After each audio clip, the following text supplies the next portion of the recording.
আজ সকাল থেকে খানবাড়ির অন্দরমহলে কাজের ধুম পড়েছে। দুজন হেল্পিং হ্যান্ড, বাড়ির তিন কর্ত্রীসহ মেঘ, মিম আর আদিও কাজে ব্যস্ত। মেঘ কাজের ফাঁকে ফাঁকে আবিরকে দেখে আসে। আবিরের হাত অনেকটাই ঠিক হয়েছে, তবে পায়ের ব্যথাটা এখনও অনেক বেশি। আজ তিন ভাই একসঙ্গে বাজার করতে বেরিয়েছেন। বোনের পছন্দ মতো মাছ থেকে শুরু করে সবজি, অন্যান্য প্রয়োজনীয় জিনিস নিয়ে আসছে।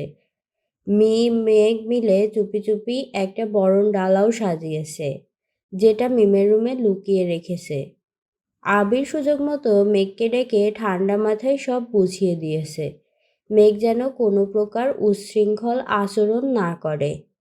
আব্বু চাচুর প্রতি আবিরের বিন্দু পরিমাণ বিশ্বাস নেই। মেঘকে না আটকালে কখন কোন অঘটন ঘটবে তার আশঙ্কায় আছে। মেঘকে প্রোটেক্ট করতে আজ আবিরও সামনে থাকতে পারবে না। তানভীর কখন কোন কাজে ব্যস্ত থাকবে তাও বলা যায় না। যদি ফুপির সাথে পোপাকে দেখে আবিরের আব্বুর মাথা গরম হয়ে যায়, তাহলেই সব ধ্বংস হয়ে যাবে। আবিরই বলেছিল ফুপিকে বাসায় আনার কথা, কারণ এখন আবিরের অসুস্থতার কারণে আলী আহমেদ খানের মন এমনিতেই খুব নরম। এমত অবস্থায় ফুপিকে না আনতে পারলে পরবর্তীতে কবে সুযোগ পাবে তা জানা নেই। প্রায় 12টার দিকে ফুপিরা বাসায় আসছেন। মেঘ নিচ থেকে চিৎকার করে মিমকে ডাকছে, অথচ মিম রুমে সাজুগুজু করতেই ব্যস্ত। মাহমুদা খান, ওনার হাজবেন্ড, আইরিন, আসিফ, জান্নাত সবাই এসেছে। আসিফ গতকালই দেশে ফিরেছে। আবিরদের সারপ্রাইজ দিবে ভেবেই কিছু জানায়নি। মিম বরণডালা নিয়ে আসছে না দেখে মেঘও ডাকাডাকি বন্ধ করে দিয়েছে। বাসায় ঢুকেই সবাই আবিরকে দেখার জন্য আবিরের রুমে চলে গিয়েছে। মেঘ গ্লাস হাতে নিয়ে আবিরের রুমে যাচ্ছে। এই সময় মিম উপরে বেলকনি থেকে ডেকে জিজ্ঞেস করলো, আপু, ওনারা কোথায়? মেঘ রুষ্ট হয়ে বলল, ওনারা চলে এসছে। মেঘ আবিরের রুমে চলে গিয়েছে। মিম কি বুঝলো কে জানে, দ্রুত রুমে চলে গিয়েছে। সহসা এক হাতে বরণডালা নিয়ে অন্য হাতে পা অবধি ঢাকা লং ড্রেসের এক পাশ উঠিয়ে ছুটছে। মিমের পরনে গাঢ় জলপাই রঙের একটা গাউন ড্রেস, এক পাশে ওড়না সেফটি পিন দিয়ে আটকানো। স্ট্রেট চুলগুলো কাঁধের নিচ পর্যন্ত পৌঁছেছে। মেঘ নিজেই মিমের চোখে আইলাইনার আর কাজল দিয়ে দিয়েছে। মিম ঠোঁটে রঞ্জকও লাগিয়েছে। মিমের এক হাতে কালো ফিতার ঘড়ি, অন্য হাতে কতগুলো চুড়ি, এক পায়ে পায়েল, সাথে পুতুলওয়ালা নরম তুলতুলে স্যান্ডেল পরনে। এলোপাথারি দৌড়ের কারণে মিমের কাঁধ ছড়ানো চুলগুলো রীতিমতো লাফাচ্ছে।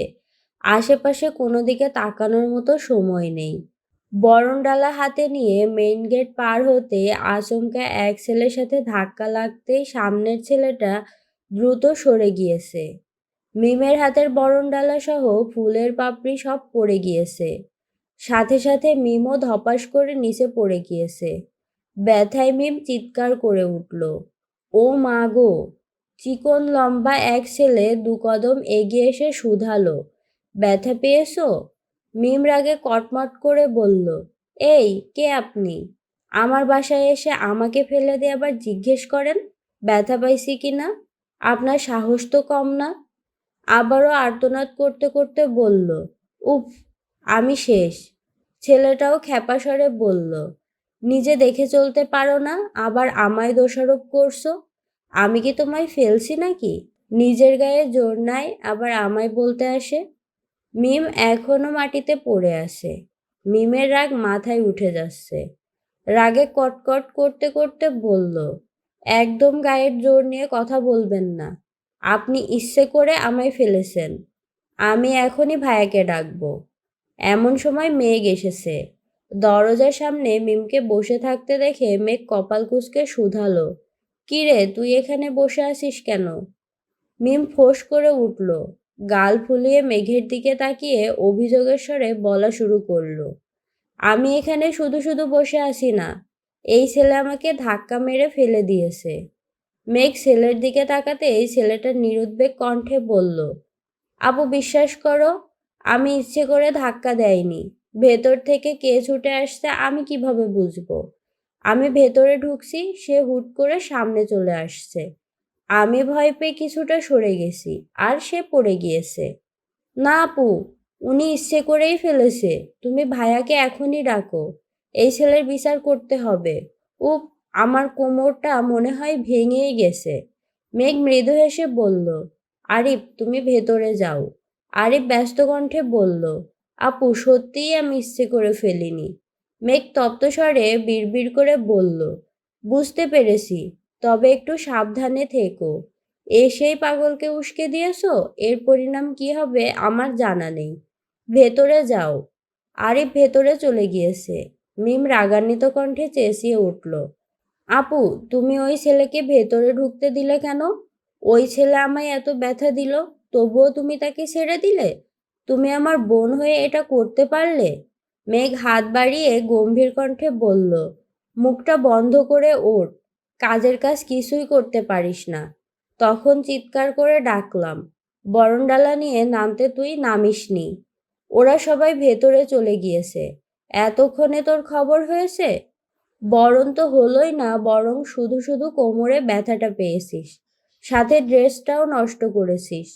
মিম মেঘের হাত ধরে কোনো রকমে উঠল, ঠিক মতো দাঁড়াতেও পারছে না। মেঘ মিমের হাতটা শক্ত করে ধরে বলল, পাটা শক্ত করে ঝাড়া দে, দেখবি ঠিক হয়ে গিয়েছে। মেঘের কথা মতো মিম ২-৩ বার চেষ্টা করলো। কিছুটা ঠিক হওয়ার পর মেঘকে ধরে ধরে ভেতরে ঢুকলো। আবিরের রুমের দরজার সামনে আসতে আকলিমা খান শুধালেন, কি রে, কি হলো তোর?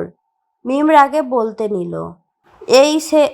মেঘ তাড়াতাড়ি মিমের মুখ চেপে স্বাভাবিক কণ্ঠে বলল, এমনি ব্যথা পেয়েছে। আকলিমা খান পুনরায় বললেন, সারাদিন উল্টাপাল্টা দৌড়াবে, ব্যথা তো পাবেই। বেশি ব্যথা পাইছিস? সিরিয়াস আলোচনায় মিমের ব্যথাটা আলোচনার মোড় ঘুরিয়ে ফেলেছে। আবিরও তীক্ষ্ণ দৃষ্টিতে মেঘের দিকে তাকিয়ে আছে। মেঘ পরিস্থিতি বুঝতে পেরে তড়িঘড়ি করে বলল, আরে বেশি কিছু হয়নি, আমি এখনই ওষুধ দিয়ে দিচ্ছি, তোমরা কথা বলো। মেঘ মিমকে নিয়ে সেখান থেকে চলে গিয়েছে। আবিরের রুমে আলী আহমেদ খান ব্যতীত আর সবাই উপস্থিত। আলী আহমেদ খান নিজের রুমেই বসে আছেন।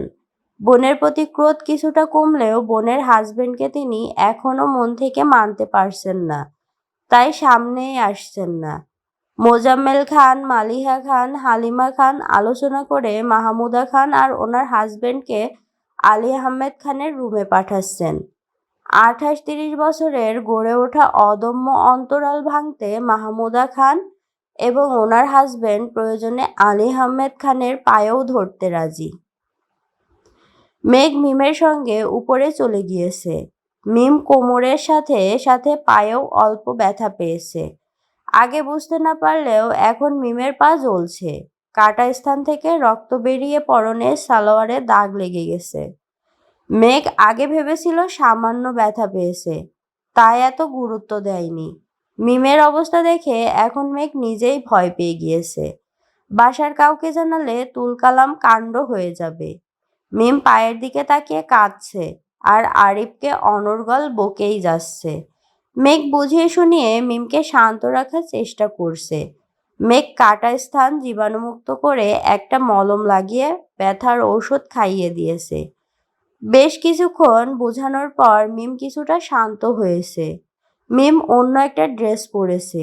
কিছুক্ষণ পর দুই বোন একই সঙ্গে নিচে আসছে। পায়ে আর কোমরে ব্যথার জন্য মিম ঠিকমতো হাঁটতেও পারছে না। ওরা নিচে আসতেই দেখলো আলী আহমেদ খানের রুমের সামনে ভিড়। মেঘ মিমকে সোফায় বসিয়ে এগিয়ে গেল বড় আব্বুর রুমের দিকে। রুমের বাহিরে মোজাম্মেল খান, ইকবাল খান, মালিহা খান, হালিমা খান, আকলিমা খান দাঁড়িয়ে আছে।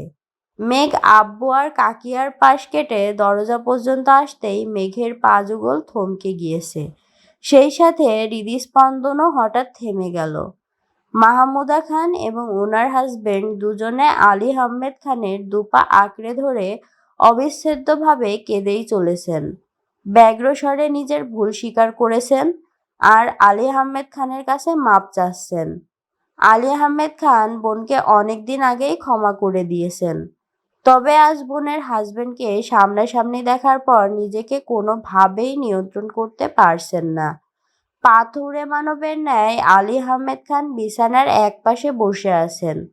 মোজাম্মেল খান ব্যতীত দরজার সামনে দাঁড়ানো প্রতিটা মানুষের চোখ টলমল করছে। মেঘ কাতর বদনে ফুপির দিকে কিছুক্ষণ তাকিয়ে রইল। মেঘের বুকের ভেতর অসহনীয় যন্ত্রণা হচ্ছে। হৃদয় খুঁড়ে আসা আর্তনাদগুলো অবিক্ষিপ্ত গতিতে দুচোখ বেয়ে গড়িয়ে পড়ছে। ক্ষণিকের জন্য মেঘ নিজেকে ফুপির জায়গায় কল্পনা করতেই মেঘের চারপাশ অন্ধকারে আচ্ছন্ন হয়ে গিয়েছে। দাঁড়িয়ে থাকার সর্বশক্তি মুহূর্তেই বিলীন হয়ে গিয়েছে। মেঘ দ্রুত স্থান ত্যাগ করল। মিমের পাশে সোফায় গিয়ে বসে চোখ বন্ধ করে ঘন ঘন শ্বাস নিয়ে নিজেকে স্বাভাবিক করার চেষ্টা করছে। মেঘের অস্থিরতা দেখে মিম অবাক চোখে চাইল। আশেপাশে চোখ বুলিয়ে মিম সন্ধিহান কণ্ঠে শুধালো, আপু, কি হয়েছে তোমার? এভাবে হাঁপাচ্ছ কেন? মেঘ নিজেকে সামলে স্বাভাবিক কণ্ঠে বলল, কিছু হয়নি। অন্যদিকে আবিরের রুমে আসিফ, জান্নাত, তানভীর, আরিফ, আইরিন সবাই খুনসুটিতে মেতে আছে। বেশ কিছুক্ষণ খোশ গল্প করার পর আসিফ হঠাৎই গম্ভীর কণ্ঠে আবিরকে উদ্দেশ্য করে বলল, শুনলাম তুই নাকি মেঘের জন্য অ্যাক্সিডেন্ট করেছিস। মোটেই না, তোমরা শুধু শুধু আমার ওনাকে দোষারোপ করছো। ওনার কোনো দোষই নাই, ভাগ্যে ছিল তাই অ্যাক্সিডেন্ট করেছি।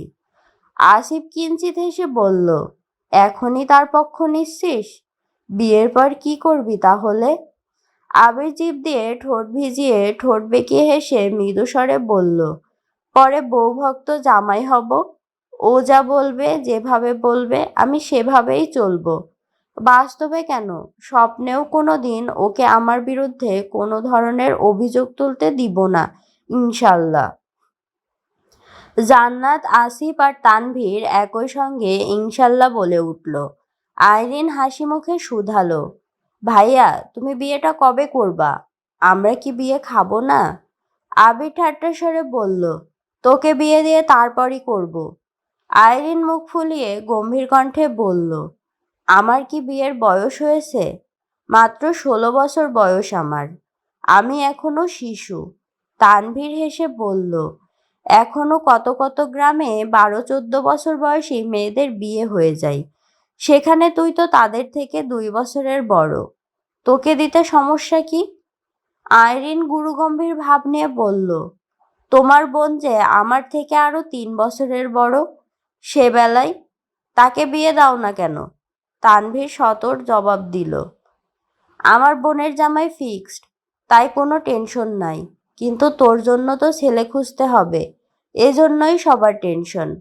আইরিন ভ্রু নাকের গোড়ায় টেনে রাশভারী কণ্ঠে বলল, আমি বিয়েই করব না। আইরিনের কথা শুনে সবাই উঁচু স্বরে হাসতে শুরু করেছে। আইরিন রাগে কটকট করতে করতে সবার দিকে তাকাচ্ছে।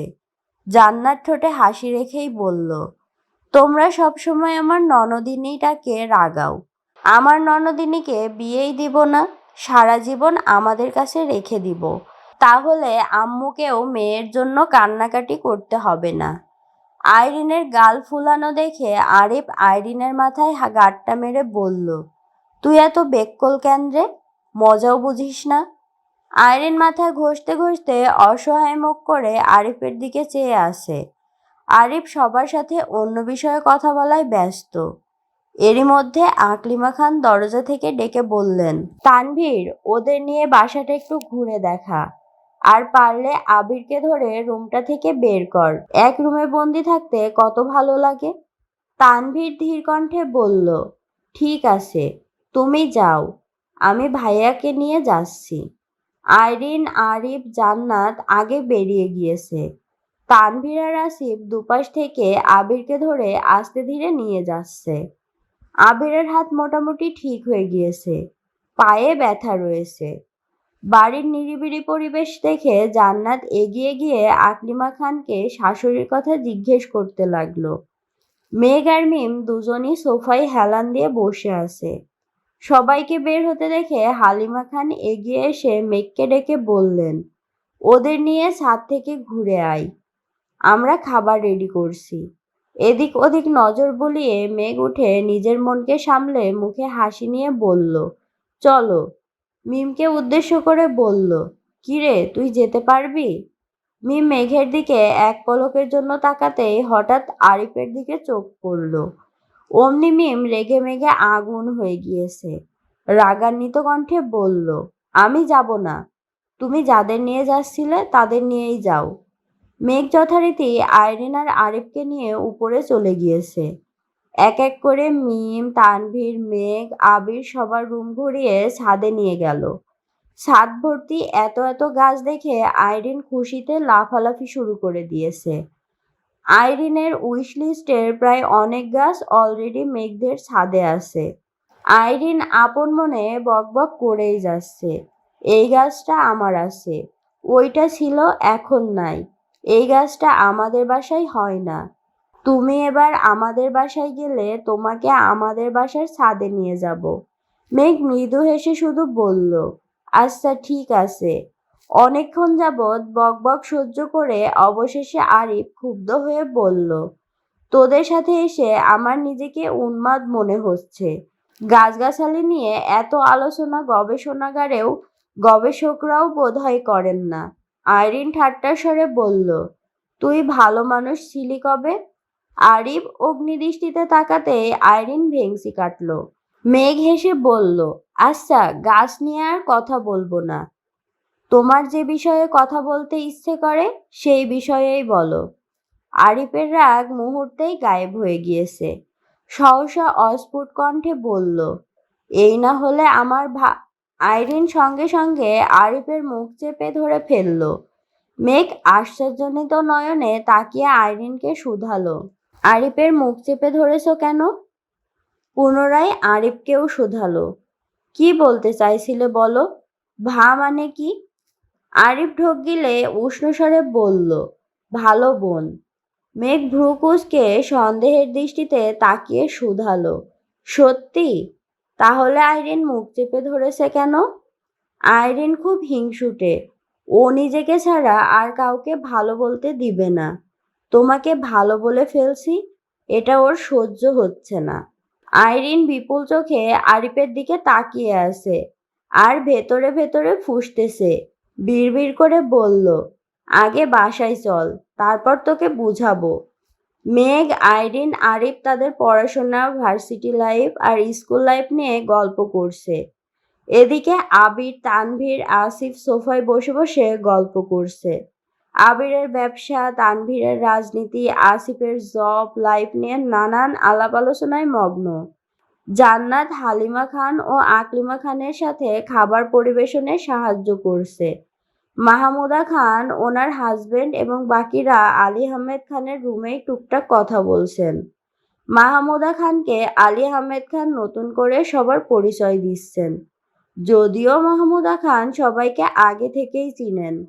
আলী আহমেদ খান হঠাৎই প্রশ্ন করলেন, তোর ছেলে মেয়ে কি তিনজনই?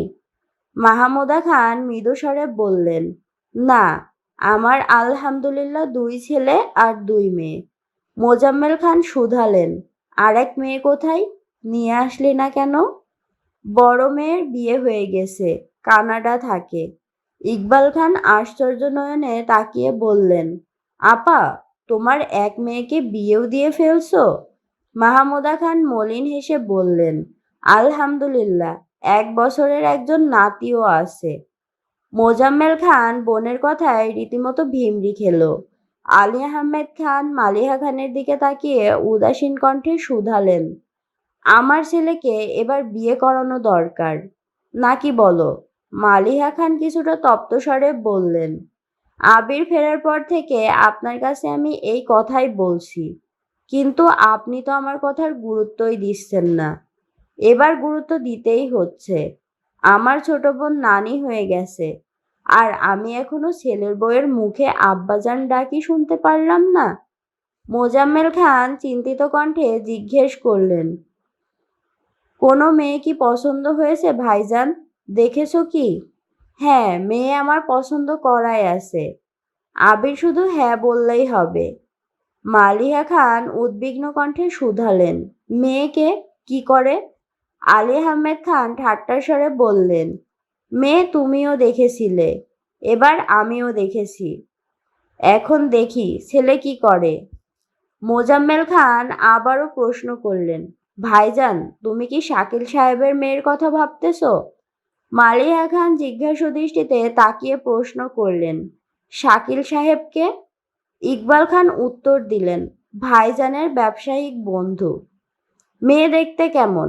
মাশাল্লাহ ভাবি, মেয়ে দেখার মতো, আপনি দেখলে চোখ ফেরাতে পারবেন না, যাকে বলে আগুন সুন্দরী, তার উপর বাবা মায়ের একমাত্র মেয়ে বলে কথা।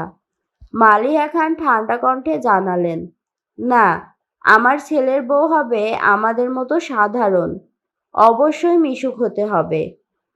যে আগুনের আশেপাশে ভিড়তেই পারবে না, সে আগুন আমার ছেলেকে পুড়তে দিবে না। আলী আহমেদ খান গম্ভীর কণ্ঠে বললেন, তোমার ছেলে বিয়ের জন্য রাজি হলে তারপর অন্যান্য বিষয় নিয়ে আলোচনা করা যাবে। এদিকে মাহমুদা খানের বুকের ভেতর থাকা হৃৎপিণ্ড কেঁপে উঠছে। উনি এতদিন আবিরকে যতটুকু চিনেছেন, আবির মেঘকে না পেলে আবিরও বাঁচবে না, যে কোনো একটা বড় ধরনের অ্যাক্সিডেন্ট ঘটিয়ে ফেলবে।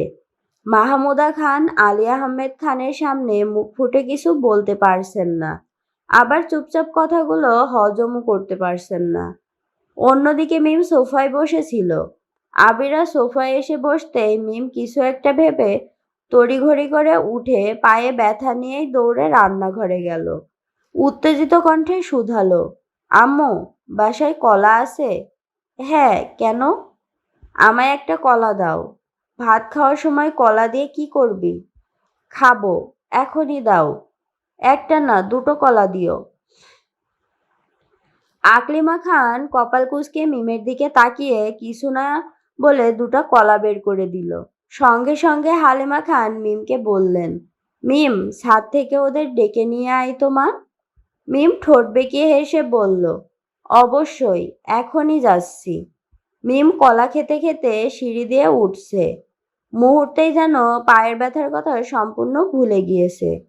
ছাদের দরজা থেকে ডাকলো, আপু, মামুনি তোমাদের ডাকছে। মেঘ স্বাভাবিক কণ্ঠে বলল, আচ্ছা যাচ্ছি, কিন্তু তুই এখানে আসলে কিভাবে? এভাবেই। মেঘ আর আইরিন গল্প করতে করতে সিঁড়ি দিয়ে নামছে।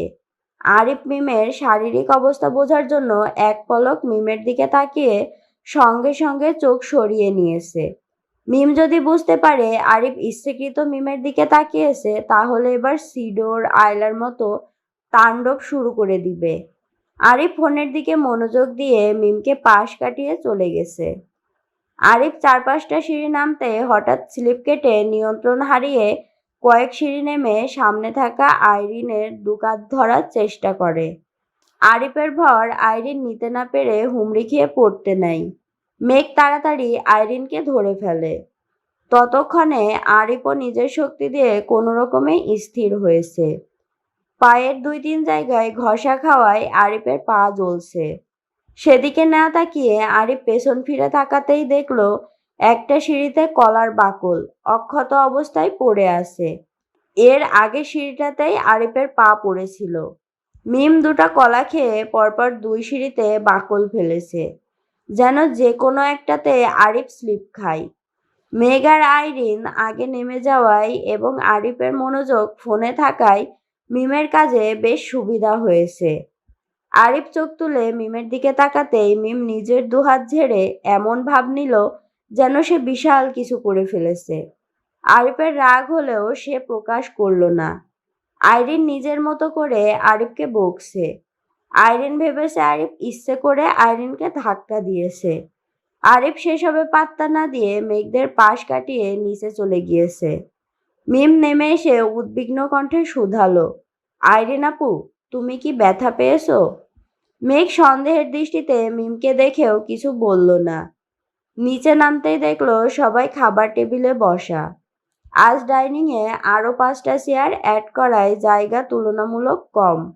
ফুপিদের পাশের 2টা চেয়ার ফাঁকা, আবিরের পাশের একটা চেয়ারও ফাঁকা। আইরিন তার মায়ের পাশে গিয়ে বসলো। মিম ফুপিদের পাশের চেয়ারে বসতে বসতে মেঘকে চোখে ইশারা করলো, যেন আবিরের পাশে গিয়ে বসে। মেঘ কয়েক মুহূর্ত স্তব্ধ হয়ে দাঁড়িয়ে রইল। এরই মধ্যে আবির দুবার তাকিয়েছে, কিন্তু মেঘের নজর অন্যদিকে। তানভীর আবিরের পাশের চেয়ারটা ইশারা করে মোলায়েম কণ্ঠে মেঘকে বলল, বনু, এখানে বস। সঙ্গে সঙ্গে আলী আহমেদ খানও বললেন, বসো বসো, খাওয়া শুরু করি। মেঘ আগপাশ না ভেবে আবিরের পাশে গিয়ে বসল। অজানা এক অনুভূতিতে মেঘের মন শিউরে উঠছে। তিরতির করে কাঁপছে মেঘের হাত। আবির মেঘের হাতের দিকে নজর বুলায়, আর চোখে মেঘকে কয়েক মুহূর্ত পর্যবেক্ষণ করে। মেঘের কাঁপাকাঁপি দেখে আবির ব্যান্ডেজ করা হাত দিয়ে নিজেই মেঘের প্লেটে খাবার তুলে দিল। আচমকা মেঘের সঙ্গে হাতের স্পর্শ লাগতেই মেঘ কারেন্ট শক খাওয়ার মতো আটকে উঠে। মুহূর্তেই হাত ছিটকে সরিয়ে নিয়েছে। অকস্মাৎ মেঘের এরকম আচরণে আবির কপাল গুটিয়ে অবাক চোখে তাকালো, কিন্তু কোনো কথা বলল না।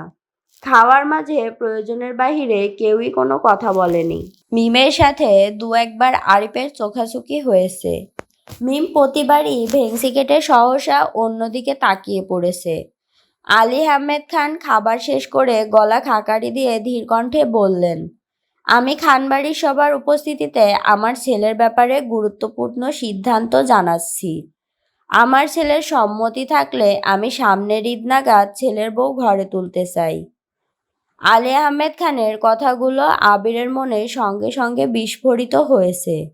আবিরের চোখে মুখে অন্ধকার নেমেছে, কপালে কয়েক স্তর ভাঁজ পড়েছে। এদিকে মেঘের নিঃশ্বাস গলায় আটকে গেছে। অবিরত ঢোক গিলে নিঃশ্বাস নেওয়ার প্রবল চেষ্টা করছে। তানভীর, আসিফ, আরিফ, জান্নাত, আইরিন, মিম সকলে আশ্চর্য নয়নে তাকিয়ে আছে। সবার মনে উত্তেজনা আর ভয় একসঙ্গে কাজ করছে। আলী আহমেদ খান পুনরায় শুধালেন, আবির, এখন কি বিয়ে করতে তোমার কোনো আপত্তি আছে? শ্বাসরুদ্ধকর পরিস্থিতিতে আবিরের নিঃশ্বাস ভারী হয়ে গেছে। মস্তিষ্ক জুড়ে বিচরণ করা পরিকল্পনাগুলো এলোপাতাড়ি ছুটছে। পিঞ্জরে আবদ্ধ হৃৎপিণ্ডটা দপদপ করে কাঁপছে। আব্বু, চাচু সহ খানবাড়ির প্রায় সব সদস্য আজ এখানে উপস্থিত। বহু কাঠখড় পুড়িয়ে আবির ফুপিকে প্রথমবারের মতো বাসায় আনতে সফল হয়েছে। আবির যতটা চেষ্টা প্রকাশ্যে করেছে, তার থেকে অনেক বেশি চেষ্টা গোপনে করেছে। ফুপির সাথে প্রথমবার দেখা হওয়ার পর থেকে মালিহা খানকে দিয়ে আবির যথাসাধ্য আলী আহমেদ খানকে বোঝানোর চেষ্টা করে আসছে। এতদিনে ভাই বোনের সম্পর্ক মোটামুটি ঠিক হতে শুরু করেছে। এমত অবস্থায় আবির কোনোভাবেই নতুন কোনো ঝামেলা চাচ্ছে না। বর্তমানে আবিরের অবস্থান অনুসারে মেঘের কথা বাসায় জানানো বা আব্বু চাচুর কাছে মেঘকে চাওয়ার মতো মিনিমাম যোগ্যতাও আবিরের নেই। আর যাই হোক, আবির মেঘের ব্যাপারে না শব্দ শুনতে নারাজ। এদিকে টেনশনে মেঘের হাত পা ঠান্ডা হয়ে গিয়েছে। আবির বিয়েতে রাজি হয়ে গেলে আর যে কোনো ক্রমে অন্য মেয়ের সাথে আবিরের বিয়ের কথা হলে মেঘের কি হবে, সেটা ভেবেই মেঘ ডিপ্রেশনে চলে যাচ্ছে। পাশাপাশি বসায় আবিরের দিকে ঠিকমতো তাকাতেও পারছে না। আবিরের রিয়াকশনও বুঝতে পারছে না। কিছু মুহূর্তের জন্য খাবার টেবিলে পিনপতন নীরবতা চলল। অবশেষে আবির ছোট করে শ্বাস ছেড়ে গম্ভীর কণ্ঠে বলল, আমি আপাতত বিয়ের জন্য মানসিকভাবে প্রস্তুত না। আমি কি তোমাকে এখনই বিয়ে করতে বলছি নাকি? ঈদ পর্যন্ত সময় নাও, মানসিকভাবে প্রস্তুত হও। আবির একপাশ না ভেবে বলে উঠল, সরি আব্বু, ঈদ নাগাদ সময়ে আমি নিজেকে গোছাতে পারবো না। আমার আরও সময় লাগবে। কতদিন? আগামী 1 বছর আমি বিয়ে নিয়ে ভাবছি না। আরও 1 বছর? তুমি বাড়িতে আসছো প্রায় 1 বছর হতে চলল। তাছাড়া তোমার বিয়ের বয়সও হয়েছে। তোমার আব্বু অনেকদিন যাবতই আমাকে বলছিল, আমার উচিত বাবা হিসেবে নিজের দায়িত্ব স্বীয়ভাবে পালন করা। কিন্তু আব্বু, আমি এখন কোনো অবস্থাতেই বিয়ে করতে পারবো না। বিয়ে করার মতো যোগ্যতা আমার এখনো হয়নি। কেন হবে না? যদি ইনকামের কথাও চিন্তা করি, তুমি প্রায় 8-9 মাস যাবৎ আমাদের পারিবারিক ব্যবসার পাশাপাশি নিজস্ব ব্যবসাও সামলাচ্ছ। তোমার পার্সোনাল ইনকাম বাদ দিলাম। আমাদের কোম্পানি থেকে প্রতি মাসে তোমাকে যে স্যালারিটা দেয়া হয়, আমি আশাবাদী তা দিয়ে তুমি তোমার বউ নিয়ে দিব্যি চলতে পারবে। প্রয়োজনে বিয়ের পর তোমার স্যালারি বাড়ানো হবে। ব্যবসার দায়িত্ব এখন তোমার কাছে। তোমার যা প্রয়োজন তার সবটাই তুমি নিতে পারো। এরপরও যদি সমস্যা মনে হয়, তাহলে আমি তো আছি। বিয়ের সম্পূর্ণ খরচ না হয় আমিই দিলাম। আবির মলিন হেসে বলল, আপনাকে অসংখ্য ধন্যবাদ এবং আমি আন্তরিকভাবে দুঃখিত। প্রয়োজনে 1 বছরের জায়গায় 2 বছর পর বিয়ে করব। তবুও বিয়ের জন্য আমি কারো কাছ থেকে 1 পয়সাও নিব না। মোজাম্মেল খান রাশভারী কণ্ঠে বলে উঠল, যদি টাকার জন্যই বিয়ে করতে সমস্যা হয় তাহলে তোমার আব্বুর বা আমার অ্যাকাউন্ট থেকে চাইলে তুমি তোমার প্রয়োজনীয় অ্যামাউন্ট ধার নিতে পারো। তারপর ধীরে ধীরে পরিশোধ করে দিও। তোমার আব্বু তোমাকে বিয়ে করাতে চাইছেন। তোমার রাজি হওয়া উচিত। মোজাম্মেল খান একটু থেমে পুনরায় বললেন, আর মেয়েটা তোমার অপরিচিত কেউ না। মোজাম্মেল খানের কথায় আবির আঁতকে উঠল। মুহূর্তেই মাথায় চিন্তা ঘুরপাক খেতে শুরু করলো। সহসা হৃদস্পন্দন জোরালো হয়ে গেছে। মনের গহীনে একটা চিন্তা বারবার উকি দিচ্ছে। আব্বু চাচ্চু কি কোনোভাবে মেঘের কথা বলতে চাচ্ছেন? অন্যমনস্কতায় আবিরের ওষ্ঠযুগল কিছুটা প্রশস্ত হলো। নিপুণ কৌশলে আবির নিজের অল্প বিস্তর হাসিটাকে আড়াল করে গুরুতর কণ্ঠে শুধালো, কে সে? মোজাম্মেল খান অবলীলায় বলতে শুরু করলেন, শাকিল সাহেবকে তো তুমি চিনোই। ওনার মেয়ে সারাকেও নিশ্চয়ই দেখেছ। মাঝে মাঝে অফিসেও আসে। গতকাল তোমার অসুস্থতার কথা শুনে শাকিল সাহেব অফিসে আসছিলেন। তারপর নিজে থেকেই সারার সঙ্গে বিয়ের সম্বন্ধে কথা বলেছেন। যদিও ভাইজান তেমন কিছু বলেনি, বাসায় আলোচনা না করে ওনাকে কিছু জানানো ঠিক হবে না। বাসার সবার ও তোমার মতামত থাকলে ওনাদের বাসায় দাওয়াত করা হবে। মেয়ে অপছন্দ হওয়ার মতো কিছু নেই। তারা আসলে এঙ্গেজমেন্টটাও না হয় করে নেওয়া যাবে। সবার কথা শুনে আবিরের মেজাজ চরম মাত্রায় খারাপ হয়ে গেছে। মনের কোণে যে এক টুকরো সুখের আভাস উকি দিয়েছিল, তা যেন মুহূর্তেই বিলুপ্ত হয়ে গেছে। পায়ের রক্ত মাথায় উঠে গিয়েছে। গায়ের রক্ত টকবক করে ফুটছে। মেঘ তানভীর 2 ভাই বোনই অসহায় মুখ করে আব্বুর অভিমুখে চেয়ে আছে। মেঘ পাশে তাকিয়ে এক পলক আবিরকে দেখছে, পুনরায় এক পলক আব্বুকে দেখছে। উপস্থিত সকলের মনে অস্থিরতা। এতক্ষণ যাবৎ একটুর জন্য হলেও মনে হয়েছিল তারা আবিরের মতামত জানতে চাইবে। কিন্তু মোজাম্মেল খানের মুখে এঙ্গেজমেন্টের কথা শুনে সকলেই থতমত খেয়ে গিয়েছে। ফুপিরা সকলে মুখ চাওয়াচাওয়ি করছে। সবাই সবার দিকে তাকালেও আবিরের দৃষ্টি প্লেটের দিকেই স্থির। রাগে আবির দাঁতে দাঁত চেপে ধরেছে। কপালের দুপাশে শিরা উপশিরাগুলো দ্রুত গতিতে লাফাচ্ছে। গলার রগগুলো ফুলে উঠেছে। সারা মেয়েটা ইদানিং ঘন ঘন অফিসে আসছিল। উনাদের সাথে কোনো মিটিং বা যে কোনো আলোচনাতেই সারা শাকিল সাহেবের সঙ্গে আসতো। প্রথম দিন ফর্মালিটি করে আবির সারার সঙ্গে স্বাভাবিকভাবে কথা বলেছিল। 1 কাপ কফিও অফার করেছিল। মিটিংয়ে যাওয়ার আগে আবির কাউকে কফি দেওয়ার কথা বলেও গিয়েছিল। কিন্তু পরবর্তীতে ব্যস্ততার জন্য সারার সঙ্গে আর কোনো কথা হয়নি। সেই থেকে সারা প্রায়ই অফিসে আসতো। সে আবিরের সাথে কথা বলার চেষ্টা করত। আবির ব্যস্ততা দেখিয়ে সবসময়ই ইগনোর করত। সারা বেশ কয়েকবার আবিরের নাম্বারও চেয়েছে, কিন্তু আবির দেয়নি। সেই মেয়ের সঙ্গে বাবা চাচা আবিরের বিয়ের কথা ভাবছে, এতেই আবিরের মেজাজ তুঙ্গে। আবির মুখ ফুলিয়ে শ্বাস টানল, নিজেকে নিয়ন্ত্রণ করার চেষ্টা করল। দীর্ঘশ্বাস ছেড়ে কণ্ঠ 4 গুণ ভারী করে বলল, আমি বিয়ে করব না মানে করবই না। আগামী 1 বছর এই বাড়িতে কোনো প্রকার বিয়ের আলোচনা শুনতে চাই না। শাকিল সাহেবের মেয়েই হোক আর যে সাহেবের মেয়েই হোক, আজকের পর থেকে অফিসিয়াল কার্যক্রমের সদস্য ব্যতীত অফিসে যেন কোনো মেয়ে না আসে। আর অনুগ্রহ করে আমার বিয়ে নিয়ে আপনারা আলোচনা বন্ধ করুন। আলী আহমেদ খান রাশভারী কণ্ঠে বললেন,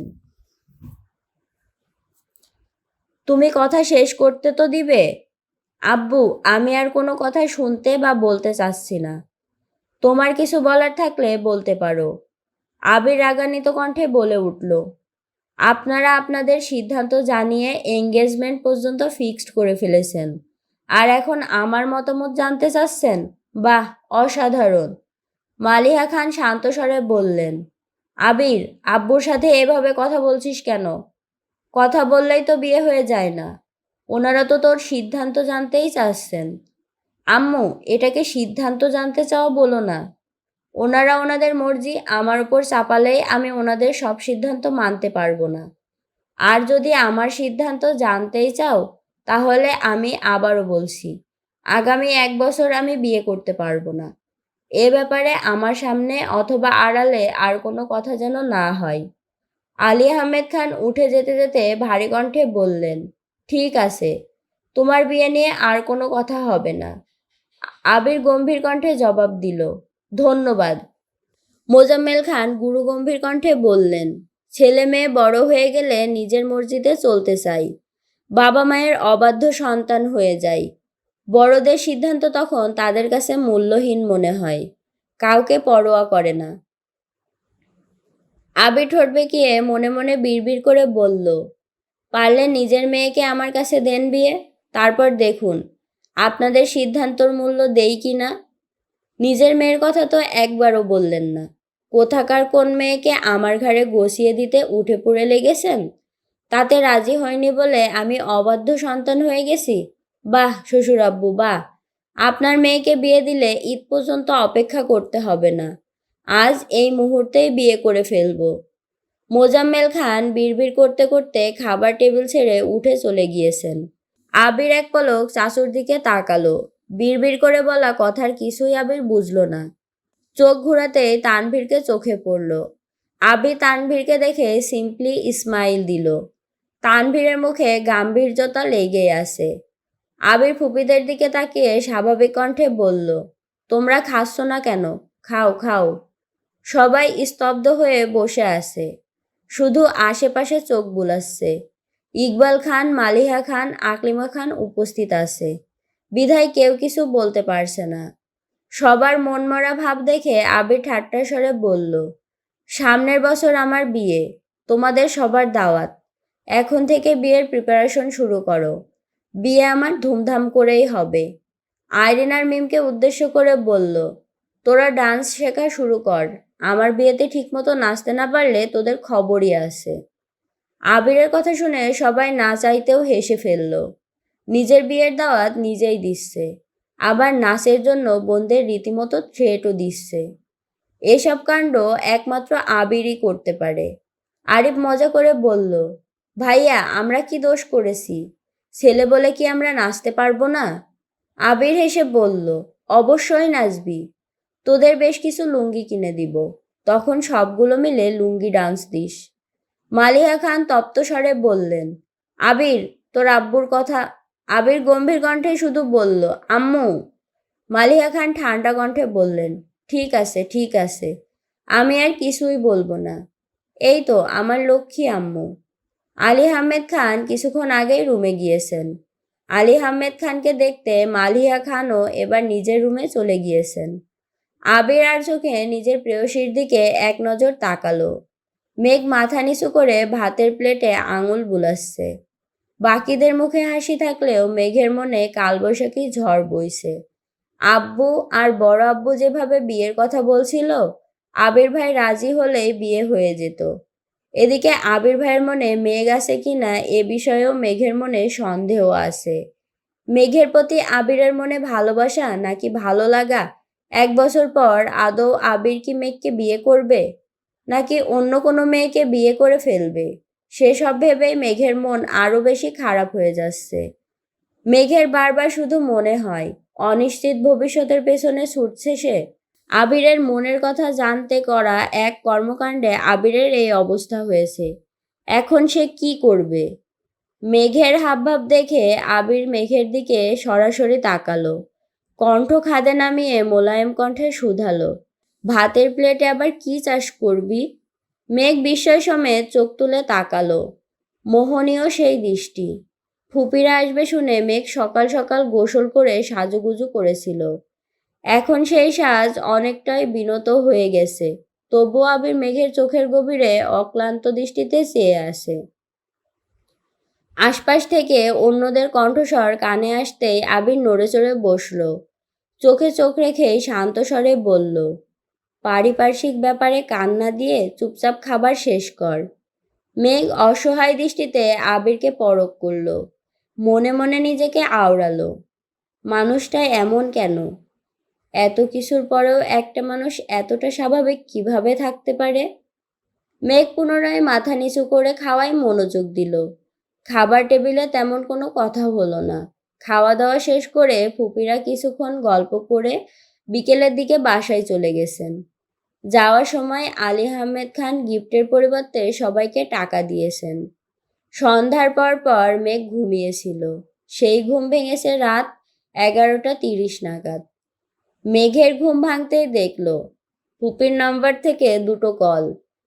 আরিফ আর জান্নাত আপুর নাম্বার থেকেও বেশ কয়েকটা কল আসছে। সেই সাথে আবিরের নাম্বার থেকেও প্রায় 2 ঘন্টা আগে 3বার কল আসছিল। আবিরের নাম্বারটা চোখে ভাসতেই মেঘের বুকের ভেতর মোচড় দিয়ে উঠল। কানে বাজছে দুপুরে খাবার টেবিলের কথাগুলো। সেই সঙ্গে চোখের সামনে ভেসে উঠেছে বড় আব্বুর পায়ে ধরে ফুপিদের কান্নার দৃশ্য। মেঘ শুয়ে রুমের ছাদের দিকে তাকিয়ে আছে আর হাবিজাবি ভাবছে। বেশ কিছুক্ষণ পর শোয়া অবস্থায় ফুপিকে কল দিল। ফুপির সাথে কিছুক্ষণ কথা বলল। মনের অবস্থা ভালো না বলে বেশি কথাও বলল না। আরো ঘন্টাখানেক চুপচাপ বেলকনিতে দাঁড়িয়ে আকাশের পানে তাকিয়ে রইল। কি ভাবছে, কেন ভাবছে তার সবটাই অজানা। এর মধ্যে 2-1বার রুম থেকে বেরিয়ে বেলকনি পর্যন্তও গিয়েছে। কিন্তু বাড়ির পরিবেশ বেশ নীরব, কেউ কোথাও নেই। প্রতিদিনের মতো ড্রয়িং রুম শুধু একটা বাল্ব জ্বলছে। ড্রয়িং রুম পেরিয়ে আবিরকে দেখতে যাওয়ার সাহস ছোট্ট মেঘের হচ্ছে না, তাই দুবারই রুমে ফিরে আসছে। আবিরের নাম্বারে একবার কলও দিয়েছিল, আবির কল রিসিভ করেনি। প্রায় ঘন্টাখানেক রুমে পায়চারি করার পর অবশেষে মেঘ বুকে সাহস নিয়ে আবিরের রুমের দিকে পা বাড়ালো। মেঘ উপরে থাকাকালীন এত বছরে আজ অবধি ভয়ে রাতের বেলা নিচে নামেনি। পানিসহ প্রয়োজনীয় সব জিনিস সন্ধ্যার আগেই রুমে নিয়ে আসে। আবিরকে দেখার জন্য মেঘ এত রাতে ভয়ে ভয়ে নিচে নামছে। রুমের দরজা ধাক্কা দিতে মৃদু আলোতে আবিরের ঘুমন্ত দৃষ্টতা ভেসে উঠল। মেঘ ধীর গতিতে রুমে প্রবেশ করল। নিস্তব্ধ আঁকিতে বেশ কিছু সময় আবিরকে পরখ করল। বৈদ্যুতিক পাখার বাতাসে আবিরের চুলগুলো উড়ছে, গাল ভর্তি দাড়িগুলো অনেকটাই বড় হয়ে গিয়েছে। সেই সাথে অতিরিক্ত দুশ্চিন্তার কারণে শ্যামবর্ণের চেহারা তামাটে বর্ণ ধারণ করেছে। মেঘ অনেকক্ষণ দাঁড়িয়ে থেকে আচমকা বিছানার পাশে ধপ করে ফ্লোরে বসে পড়ল।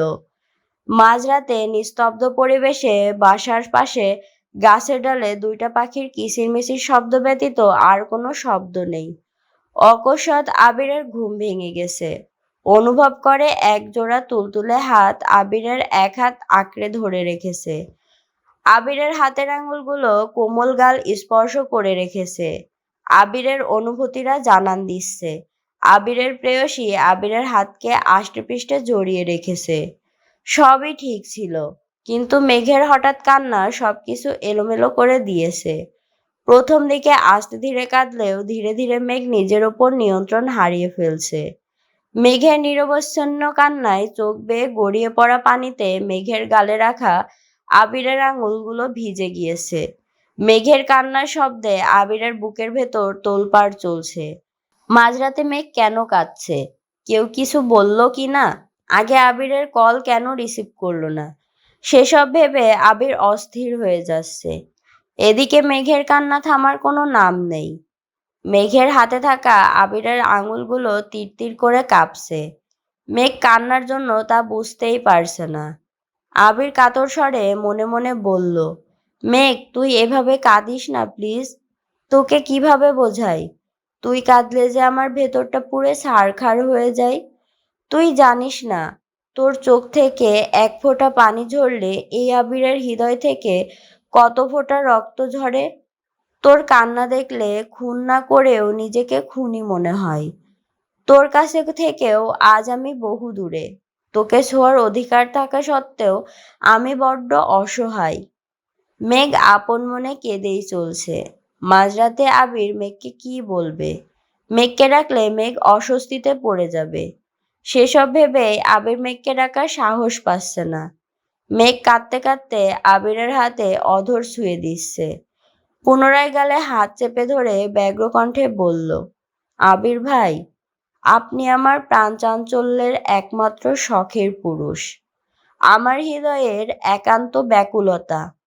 চিত্তচাঞ্চল্য নয়, বরং আমি আপনার প্রণয়ের পরিণীতা হতে চাই।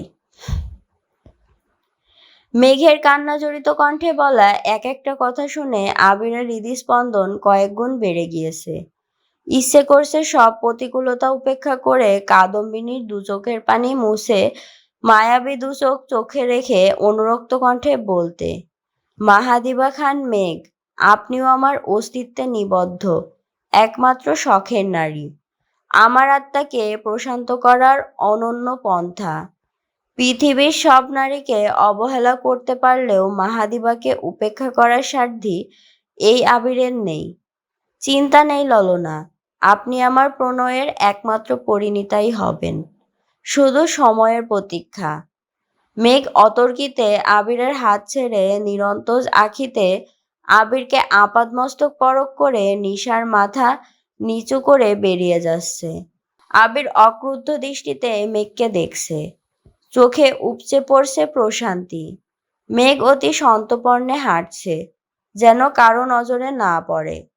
ড্রয়িং রুম পার হয়ে দুটো সিঁড়ি উঠতেই পাশ থেকে ভারী পুরুষালী কণ্ঠস্বর ভেসে আসলো, এত রাতে নিচে কি করছিস?